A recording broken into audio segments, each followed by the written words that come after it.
he lost her. Poppaea Sabina, the love of his life, dead. Grief consumed Nero, but grief alone wasn't enough. He wanted her back, not in memory, not in spirit. He wanted her flesh, her voice, her presence. The sea remembers. And so does Nero. A teenage boy was chosen. No one knows his name. Slight frame, delicate features, perfect for Nero's obsession. "You will become her," the emperor commanded. The boy's heart froze. Every gesture, every word, every breath. "You will be Poppaea." The palace doors shut behind him. Mirrors lined every hallway. Hours, days, nights. They all blurred. The boy was forced to dress in Poppaea's gowns. Jewelry hung heavy on his fragile wrists. Makeup was applied with a precision that burned his skin. Every morning, he faced himself in the mirror. And every morning, he screamed silently at the reflection staring back. No one could help him. To refuse was to die. To escape was impossible. He was trapped. And Nero watched. Nero's obsession grew. He paraded the boy through the palace, testing him. "Smile like she smiled," Nero hissed. "Walk as she walked. Speak as she spoke." Even a misstep, a tremor of fear, could summon the emperor's wrath. The boy's own identity began to slip.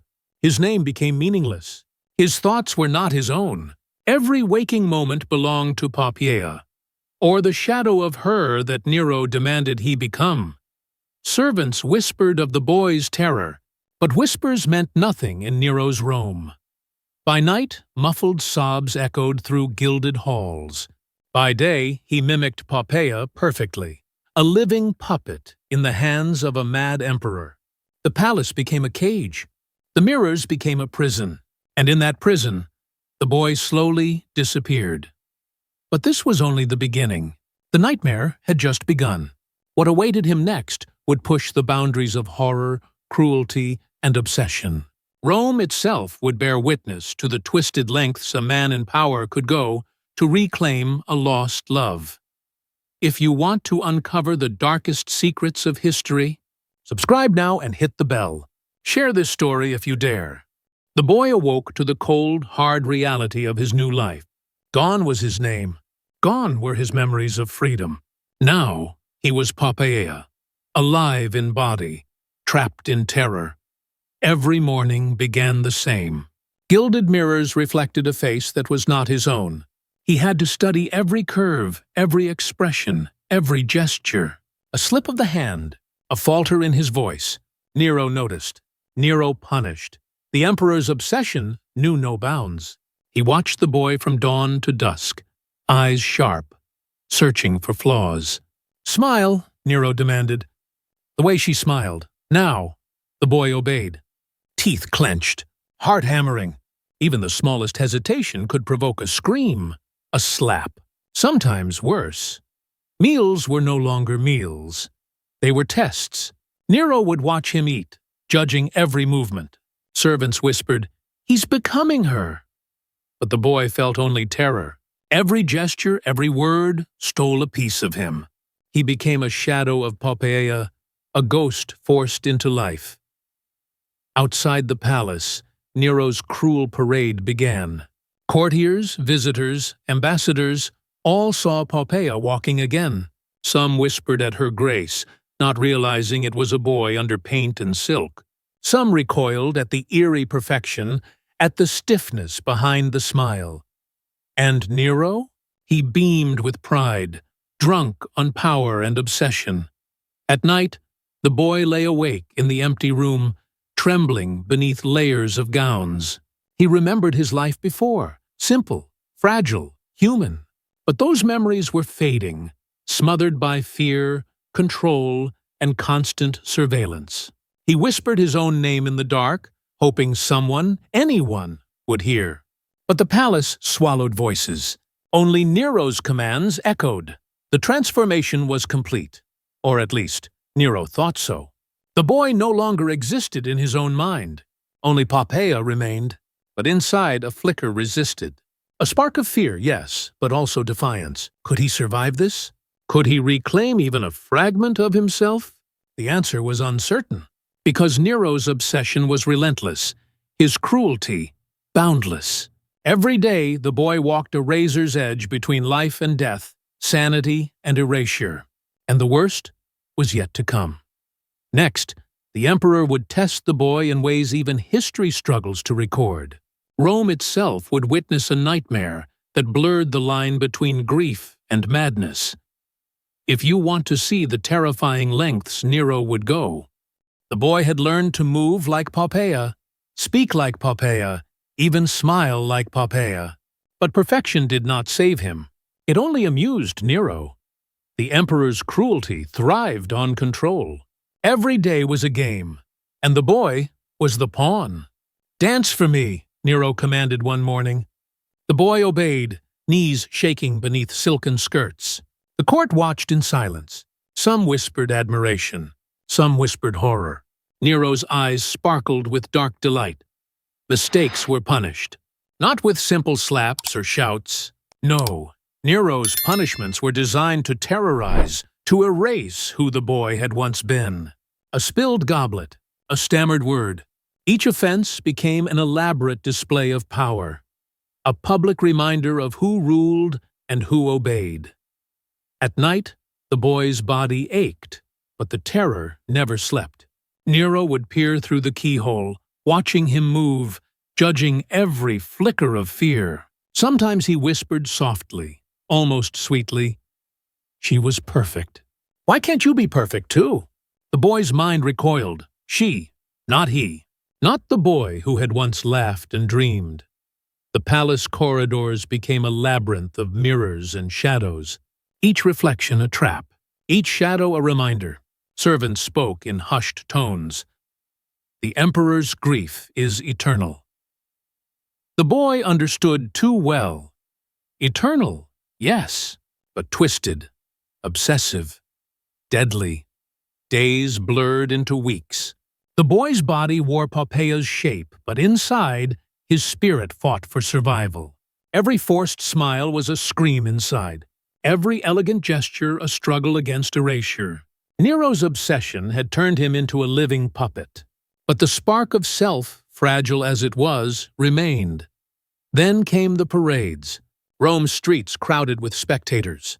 The boy, draped in Poppaea's finest, walked as if she had returned from the grave. Some cheered, some shivered. No one dared ask questions for fear of Nero. And Nero. He watched, intoxicated. The boy had become the perfect illusion, a shadow of his lost love. But illusions are fragile, and the boy's inner defiance was growing, quietly, dangerously, because the emperor's games were far from over. Soon, Nero would push the boy to limits even history struggles to imagine. And what awaited was not just punishment. It was a test of humanity itself. If you want to see how far Nero's obsession could go, subscribe and hit the bell. Share this story if you dare, but beware what you might witness. The boy walked through Rome's streets draped in Poppaea's finest silks, every step measured, every gesture rehearsed, every smile forced. The citizens stared. Murmurs rippled through the crowd. Some thought they saw Poppaea herself. Some recoiled, sensing something wrong. Nero's obsession had become a public performance. He wanted the world to see her, or the boy wearing her face. Courtiers whispered nervously. Soldiers watched silently.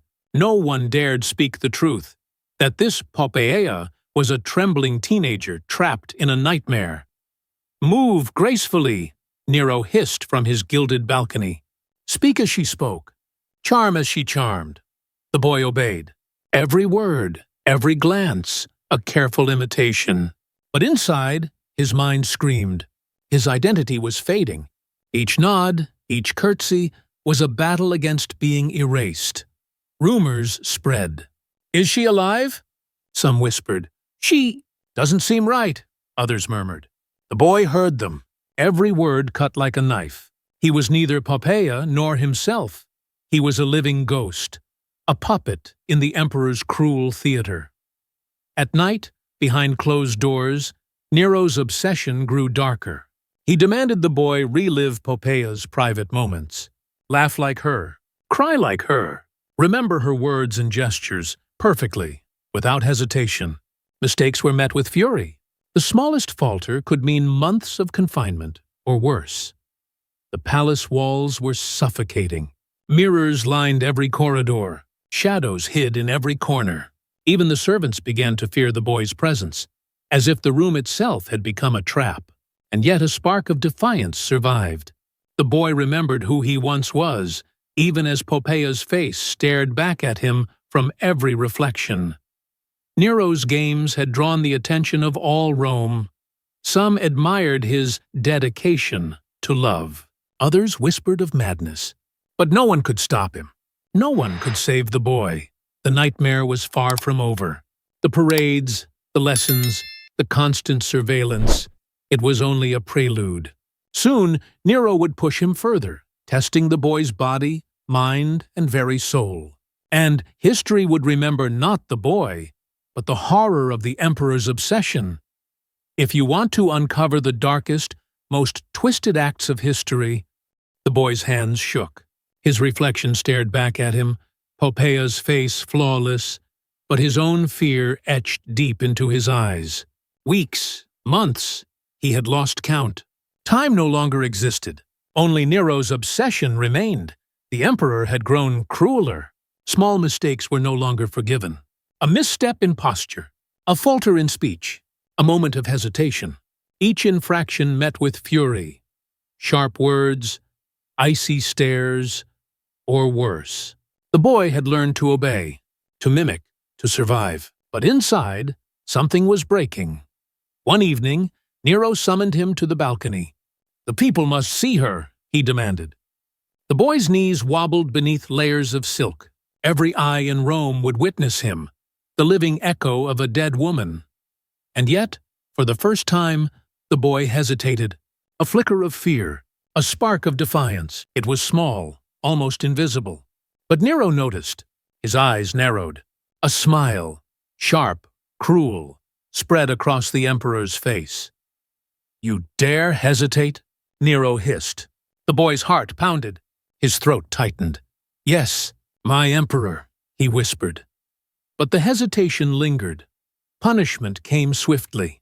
Not with blows, but with humiliation. Nero paraded him before courtiers and servants, forcing him to repeat Poppaea's most private gestures, her laughter, her tears, her every whispered word. The boy's face burned. His mind screamed. And yet, he survived. But survival had a cost. Piece by piece, the boy's own identity was erased. Every mirror reminded him. He was no longer himself. He was Poppaea, and in the silent hours, alone beneath layers of silk, he questioned, who had he been? Who was he now? The palace whispered with fear. Servants spoke in hushed tones of the emperor's madness. Rome itself seemed to tremble under the weight of his obsession, and the boy's flicker of resistance, though small, burned brighter with every cruel command. Because Nero's obsession was far from sated. The tests, the parades, the endless mimicry, they were merely the beginning. The boy's spirit had been pushed to the edge, and what awaited next would challenge the limits of survival, sanity, and identity. If you want to see how far Nero's cruelty would go, subscribe and hit the bell. Share this story, but only if you can handle the darkness of history. The boy's reflection had become a stranger. Poppaea's face, her gestures, her laughter. It dominated every mirror, every moment, every thought. And Nero watched, satisfied. The emperor's obsession had reached its peak, but perfection is fragile. One day, in the quiet of the palace, the boy faltered. A slip of the hand, a tremor in his voice. Nero's eyes flared. The room fell silent. "You forget who you are," Nero spat. The boy swallowed, terrified. I am Poppaea," he whispered, barely audible. Nero's smile was crueler than ever. "You are what I say you are. You live because I allow it. Remember that." From that day, the boy's life became a relentless cycle of obedience and terror. He performed in the palace halls, he paraded through Rome's streets, he mimicked Poppaea perfectly. Yet, inside, A fragment of himself survived, a tiny spark of resistance, though buried beneath layers of fear and silk. Rome remembered him differently. Some whispered of the emperor's madness. Others marveled at the return of Poppaea. History would record her presence, but not the boy who suffered in silence. A ghost trapped in flesh. A life stolen by obsession. As years passed, Nero's cruelty never waned.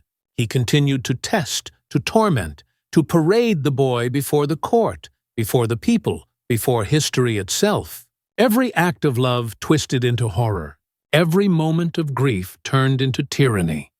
And yet, in those quiet, stolen seconds, the boy remembered his name, remembered who he had been, a life that had existed before silk and paint, before mirrors and commands, a life stolen, but never fully extinguished. The story ends not with justice, not with freedom. It ends with a chilling truth. Power unchecked can twist grief into cruelty, obsession into life itself. The boy's fate is a warning carved into history, a tale of horror that lingers far beyond the palace walls. The emperor died. Poppaea never returned. And the boy? History swallowed him whole. A life erased, a soul haunted, a reflection forever trapped between who he was and who he was forced to become. If you want to uncover more stories that history almost forgot, subscribe and hit the bell. Share this story. But beware, some truths are darker than you can imagine.